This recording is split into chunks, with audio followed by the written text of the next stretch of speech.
मित्रांनो, महाराष्ट्र शासनाने जमीन महसूल कायद्यामध्ये असा आमूलाग्र आणि महत्त्वपूर्ण बदल केलेला आहे की ज्यामुळे आता सामान्य नागरिकांना आणि जमीनधारकांना मोठा दिलासा मिळालेला आहे।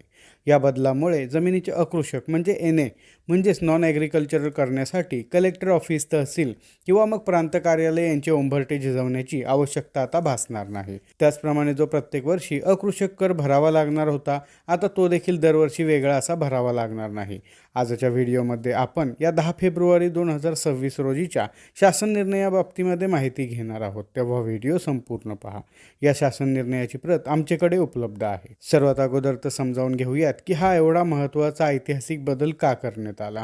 बघा, पूर्वी जमीन शेतीतून अकृषक वापरासाठी रूपांतरित करताना दुहेरी परवानग्या म्हणजेच 2 परवानग्या घ्याव्या लागत असायच्या।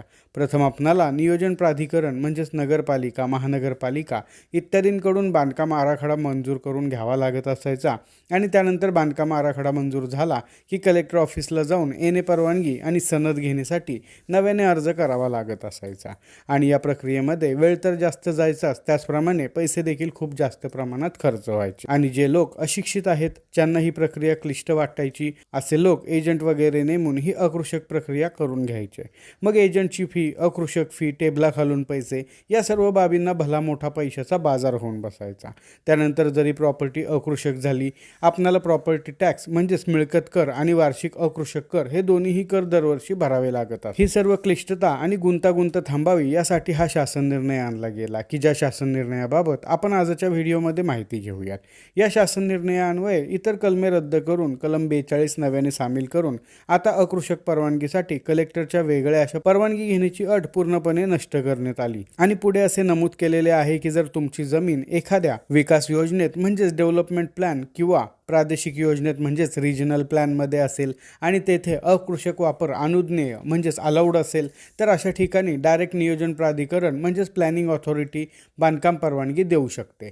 थोडक्यात सांगायचे झाले तर नियोजन प्राधिकरणाने बांधकाम नकाशा मंजूर केला की तुमची जमीन आपोआप अकृषक मानली जाईल आणि अशा अकृषक वापरासाठी जिल्हाधिकारी यांची परवानगी किंवा जिल्हाधिकारी यांच्याकडे अर्ज करण्याची किंवा सनद वगैरे घेण्याची यापुढे कोणतीही आवश्यकता राहणार नाही। मग या व्यतिरिक्त अशी कोणती तरतूद आहे की जी पुढे नमूद केली आहे, तर बघा, दरवर्षी अकृषक कर भरण्याची गरज नाही, परंतु त्याऐवजी आपणास एकदाच रूपांतरण अधिमूल्य भरावे लागेल। मग हे अधिमूल्य किती असेल, तर हे रेडी रेकनर दरावर आधारित असेल। त्यामधील अ मध्ये 1000 चौरस मीटर पर्यंतच्या क्षेत्राच्या भूखंडासाठी क्षेत्रफळानुसार चालू वार्षिक दर विवरणपत्रकानुसार निर्धारित केलेल्या जमिनीच्या चालू बाजार मूल्याच्या 0.10% एवढे अधिमूल्य भरावे लागेल। त्याचप्रमाणे ब मध्ये नमूद आहे की 1001 चौरस मीटर ते 4000 चौरस मीटरसाठी चालू वार्षिक दर विवरणपत्रकानुसार निर्धारित केलेल्या जमिनीच्या चालू बाजार मूल्याच्या 0.25% एवढा तुम्हाला अधिमूल्य भरावे लागेल।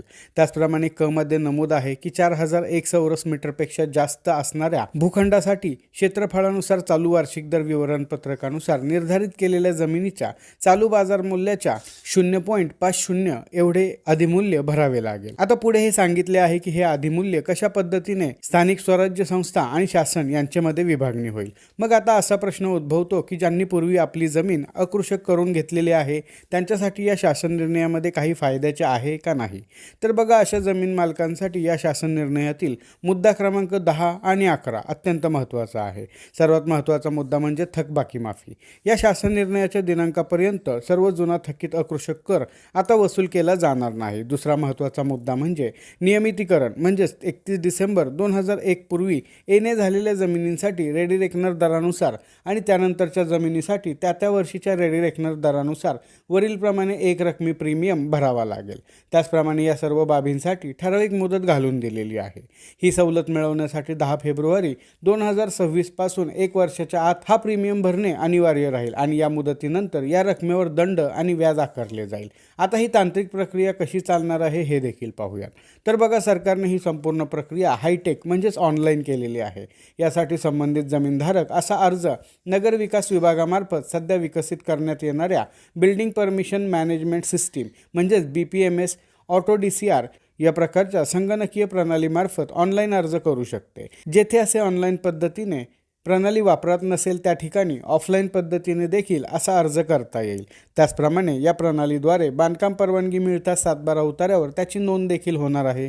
अशा नोंदीसाठी कोणत्याही महसुली कार्यालयामध्ये जमीन मालकाला फेऱ्या माराव्या लागणार नाही.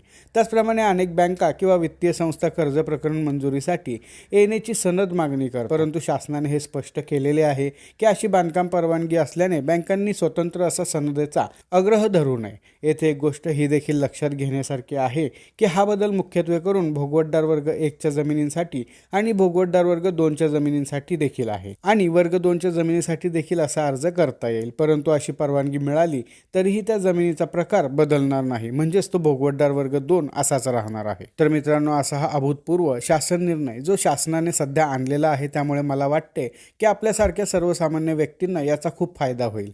काही प्रमाणात टेबलाखालूनचा विषय आणि लाचखोरी वगैरे देखील कमी होईल. तुम्हाला या शासन निर्णयाची प्रत PDF स्वरूपात हवी असेल तर आमच्याकडे ती प्रत उपलब्ध आहे आणि गुगलवर देखील तुम्हाला ही प्रत मिळून जाईल. अशा प्रकारे आजच्या व्हिडिओमध्ये आपण येथेच थांबणार आहोत.